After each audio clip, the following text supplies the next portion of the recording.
No era para haber sido nada más que una tarde común. Jamal había salido de la escuela más temprano porque su madre, Linda, iba a recogerlo después de una audiencia importante. Siempre combinaban encontrarse en aquel parque de Stanford, porque estaba cerca del foro y tenía unos bancos buenos para sentarse a la sombra. Él iba con audífonos, la mochila apoyada a un lado, solo esperando, jugando con el celular y de vez en cuando mirando a su alrededor. Era un lugar tranquilo, de esos que parecen silenciosos hasta en exceso. Pero ese día, él percibió algo incómodo en el ambiente, y no provenía del clima.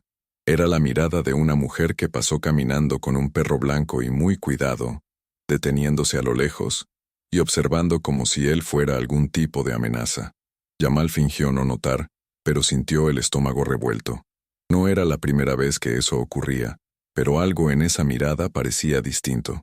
Más agresiva, tal vez. Más decidida. Ella salió del campo de visión por algunos minutos, y él pensó que se había ido. Pero no fue así. Aproximadamente 10 minutos después, Jamal oyó el sonido de sirenas a lo lejos. No hubo tiempo ni para levantarse, ni para pensar en irse de allí. Llegaron 3 patrullas de golpe, con una urgencia que no concordaba con lo que estaba pasando. Los policías bajaron rápidamente, como si hubieran recibido la descripción de alguien peligroso. Uno de ellos puso la mano en el arma. Otro se dirigió directamente hacia Jamal, ordenándole que sacara las manos de los bolsillos. Jamal, que a esa altura ya estaba de pie, quedó paralizado. Solo logró recordar lo que su madre siempre le decía: mantén la calma, no discutas, quédate quieto, respira. Intentó seguir esa indicación al pie de la letra, pero el miedo era palpable. Se podía sentir el corazón latiendo hasta en el cuello. El policía que estaba más cerca de él preguntó, en tono seco, ¿qué hacía allí? Jamal respondió con voz baja, tratando de no temblar: estoy esperando a mi mamá. Pero la respuesta pareció no ser suficiente. Un segundo policía se acercó y comenzó a cachar la mochila sin autorización, esparciendo libros y un refrigerio envuelto en papel aluminio. ¿Estás seguro de que esto es tuyo?, preguntó, levantando uno de los libros como si fuera prueba de un delito. Jamal no podía entender por qué estaba ocurriendo aquello. Solo quería ir a casa. Intentaba mantener la mirada baja, pero todo dentro de él gritaba. Las personas que pasaban miraban con desconfianza, y algunas se cruzaban al otro lado del parque. Pero él no estaba haciendo nada. Solo estaba allí, esperando. Fue entonces cuando vio, a lo lejos, el coche de su madre doblando la esquina. Era un SUV oscuro, siempre limpio, siempre puntual. Linda salió del coche con el maletín de cuero en la mano y una mirada decidida. No tuvo que preguntar nada. Solo vio a su hijo rodeado, un policía con la mano en la cadera y los libros de él en el suelo. Jamal solo logró decir «mamá», con la voz entrecortada. Linda caminó, con firmeza, con el tacón golpeando seco la acera de piedra. Cuando se acercó, su autoridad tomó control del espacio. «¿Qué está pasando aquí?», preguntó, sin elevar la voz, pero dejando claro que no era una pregunta cualquiera. Los policías se miraron entre sí, desconcertados, sin una respuesta clara. La tensión estaba en el aire, pero ahora había otra energía: la indignación de las personas alrededor, el desconcierto visible en los rostros de quienes empezaban a percibir lo absurdo de aquella situación. Linda, conteniendo la ira, hablaba con una firmeza que no dejaba lugar a evasivas. «Ustedes saben lo que es esto. Tiene nombre. Es racismo. Y no va a pasar desapercibido». Jamal, aún en silencio, sentía las piernas temblar, pero también una extraña fuerza creciendo en su pecho. Algo entre vergüenza y alivio. Por primera vez en ese día, se sintió protegido. La multitud a su alrededor comenzó a crecer despacio, como si las personas fueran atraídas por una fuerza silenciosa de curiosidad e indignación. Algunas comenzaron a filmar, otras solo observaban en silencio. Una mujer mayor murmuró a quien estaba a su lado. Él solo estaba sentado ahí. Y ese comentario, simple y directo, parecía resumir todo. Los policías ya no sabían dónde poner las manos ni cómo salir de esa situación con dignidad. Linda no cedió. Sacó del bolsillo la placa de juez federal y se presentó formalmente. El impacto fue inmediato. Los rostros de los policías cambiaron de expresión en un segundo, como si solo en ese instante percataran el tamaño del error. Pero ella no usó su cargo para protegerse. Lo usó para dejar claro lo grave de lo que estaban haciendo con un adolescente negro que no había hecho absolutamente nada. Fue en ese momento que Linda miró directamente hacia la cámara de uno de los celulares que la grababa. Mi nombre es Linda Anderson. Soy jueza federal. Y hoy, a mi hijo lo trataron como a un criminal por estar sentado en un banco, esperando por mí. Esto tiene que acabar. La grabación se difundió rápidamente en las redes sociales, pero en ese instante, allí en el parque, no hubo viralización. Solo la verdad, cruda y presente. Jamal aún temblaba un poco, pero sentía los ojos llenos de rabia y también de algo nuevo. Reconocimiento. Alguien estaba escuchando. Alguien estaba viendo. Y él no era invisible. Linda recogió los libros del suelo, se los entregó uno a su hijo, y dijo en voz baja pero firme: «No hiciste nada malo». Él asintió, tragándose el llanto. Aquello iba a quedar marcado para siempre, y el día aún estaba lejos de terminar. En los minutos siguientes, la situación se fue desarmando poco a poco. Los policías trataron de justificar la intervención diciendo que seguían el protocolo y que solo estaban verificando una denuncia. Linda los interrumpió con calma, sin omitir ningún detalle. El protocolo de ustedes necesita ser revisado, porque lo que ocurrió aquí no es una excepción, es la norma, y no se puede aceptar más. A esa altura, Catherine ya no sabía dónde esconderse. Intentaba alejar al perro, pero éste parecía más interesado en quedarse allí, como si sintiera la vergüenza de su dueña. Algunos de los presentes comenzaron a preguntar su nombre, indignados. Linda, sin embargo, no incentivó ataques. Quería algo más grande que una reacción emocional. Quería responsabilidad real. No sirve de nada pedir disculpas ahora. Esto tiene que generar consecuencias. Para Jamal, para mí, esto quedará para siempre. Y para ti, también debería. De camino a casa, el silencio dentro del auto era pesado. Jamal miraba por la ventana, reviviendo todo. Aunque tenía a su madre a su lado, sentía como si algo le hubieran arrancado. Una parte de la inocencia que llevaba consigo, a pesar de toda la cautela que había aprendido a mantener. Linda rompió el silencio con cuidado. «Sabes que eso no fue culpa tuya, ¿verdad?» Jamal asintió, pero no respondió. Estaba cansado. Pero no era un cansancio físico. Era algo más profundo, como si todo su cuerpo tratara de procesar un tipo de dolor que no se podía explicar fácilmente. Linda respetó el silencio de él, pero ya empezaba a pensar en todo lo que necesitaba hacer. Aquella historia no iba a acabar allí. Sabía que lo que comenzó en ese banco del parque tenía que resonar más allá de la memoria de ambos. Tenía que cambiar algo, de verdad. A la mañana siguiente, Linda ya estaba redactando una denuncia formal contra los policías involucrados y contra Catherine Miller por denuncia falsa. También se puso en contacto con colegas de la fiscalía y exigió que se investigara al Departamento de Policía de Stanford, pero no se detuvo ahí.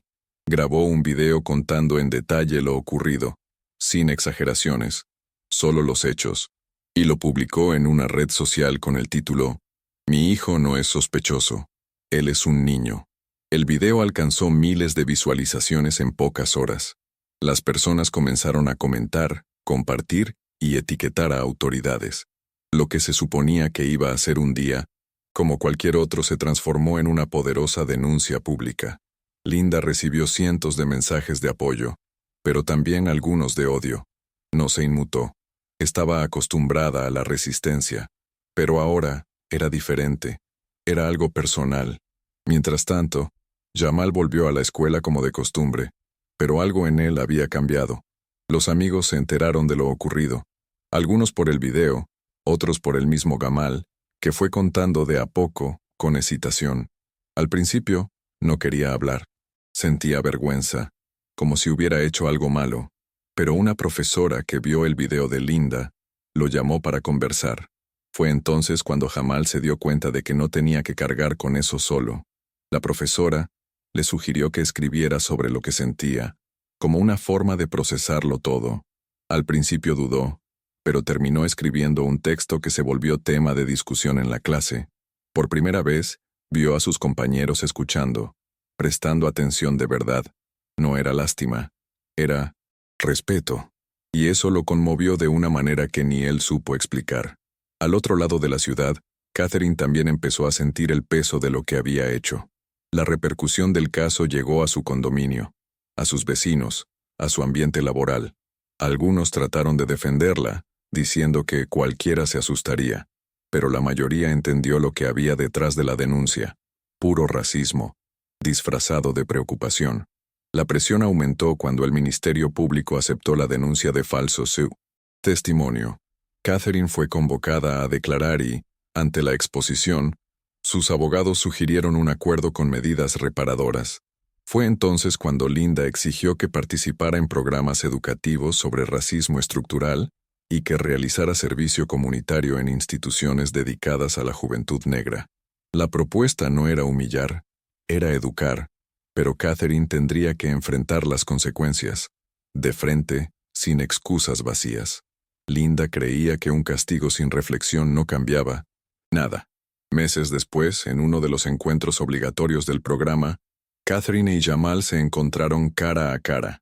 Era una rueda de conversación sobre el racismo en la vida cotidiana, y Jamal había aceptado hablar después de mucho pensarlo.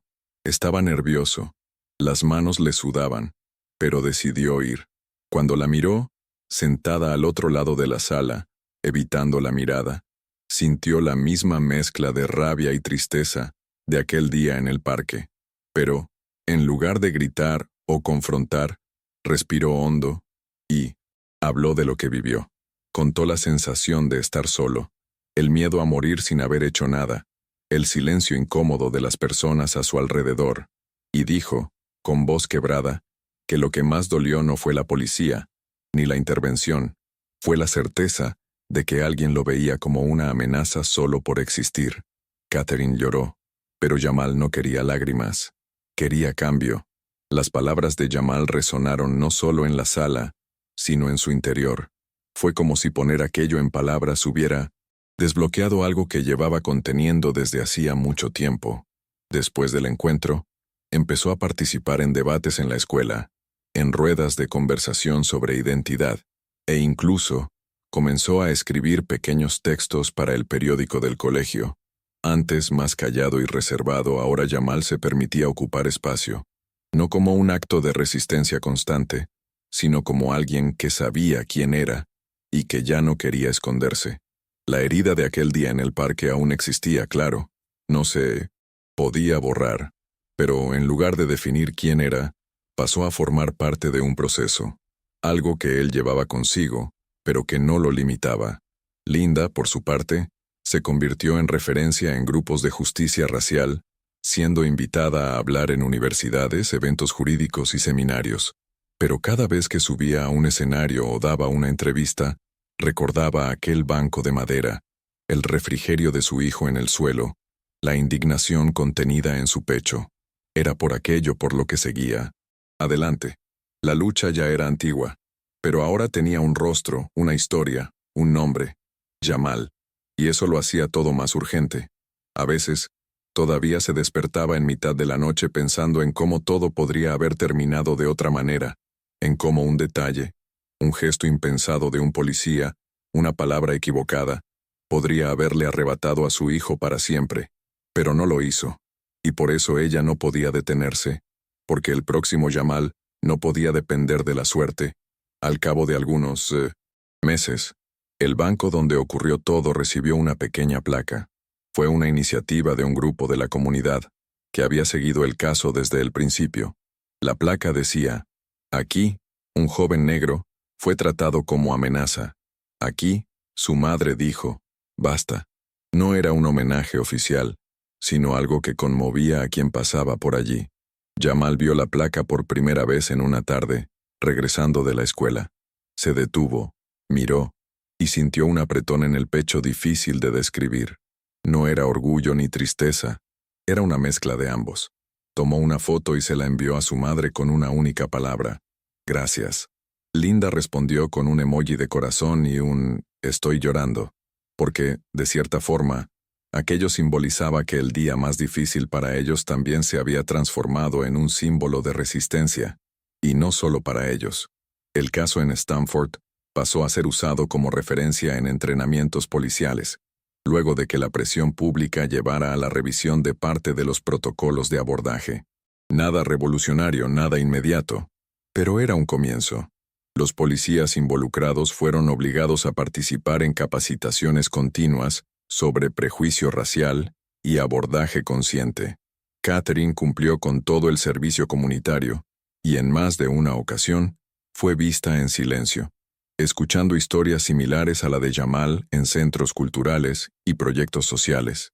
Nadie sabe a ciencia cierta si ella realmente cambió por dentro, pero vio, oyó, y se vio obligada a enfrentar algo que antes elegía ignorar. Y a veces la incomodidad es el primer paso. La ciudad también se vio afectada. Pequeñas actitudes empezaron a cambiar. Gente que nunca había parado a pensar en el racismo comenzó a prestar más atención, a escuchar más, a actuar de manera diferente. Jamal, hoy con un poco más de madurez, aún pasa por ese parque de vez en cuando. A veces solo, a veces con amigos, pero nunca más vio ese lugar de la misma manera. El banco se convirtió en un punto de parada obligatorio, no por trauma, sino como una especie de recordatorio. ¿De quién es? De lo que vivió y de lo importante que es estar atento. En una presentación en la escuela, fue él quien sugirió incluir el caso en el proyecto sobre justicia social. Contó todo con detalle, sin dramatizar, solo con la verdad. Cuando terminó, la sala guardó silencio por algunos segundos antes de aplaudir, no por su valentía, sino por la fuerza de la historia. Y Jamal comprendió entonces que su voz tenía peso, que sí podía transformar aquello en algo mayor, no para ganar atención, sino para abrir camino a los demás. Linda continuó siendo jueza, pero con una actuación aún más enfocada en causas sociales. Fue criticada, claro. Decían que se exponía demasiado, que las juezas debían ser neutrales. Pero ella nunca creyó en esa neutralidad que ignora las injusticias. Si mi cargo no sirve para proteger vidas como la de mi hijo, ¿para qué sirve? Llegó a decir en una conferencia. Algunas instituciones la apoyaron, otras no, pero ella siguió adelante, porque tenía una motivación que trascendía cualquier carrera, la seguridad y la dignidad de Jamal, y de tantos otros jóvenes que aún enfrentan el mismo tipo de violencia velada todos los días. El dolor de aquel día nunca desapareció, pero se convirtió en motor, y a cada paso se aseguraba de recordar. Todo comenzó allí, en un día común, con un niño sentado en un banco, solo esperando a que su madre llegara. Hoy, tanto Jamal como Linda cuentan esa historia no con orgullo, por lo vivido, sino con la conciencia de lo que representa. No fue una victoria, no tuvo un final feliz en el sentido tradicional, pero fue un punto de inflexión, un momento en el que algo que podría haber terminado en tragedia fue interrumpido por el coraje, la presencia y la voz. Y eso hizo toda la diferencia. Cada vez que alguien pregunta, Jamal dice que ese día lo cambió todo, no solo por el dolor, sino porque fue la primera vez que se dio cuenta del poder que tiene, no el poder de la fuerza, sino el de existir con dignidad en un mundo que, tantas veces, intenta negárselo.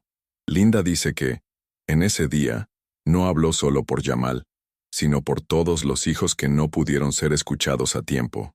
Lo que sucedió en aquel banco de madera, en un parque común de Stanford, sigue resonando, no porque se haya convertido en titular, sino porque se transformó en memoria, un tipo de memoria que no se borra, que se sigue actualizando cada vez que alguien se levanta contra una injusticia, cada vez que una madre decide no callar, cada vez que un joven negro se atreve a ocupar el espacio que es suyo por derecho.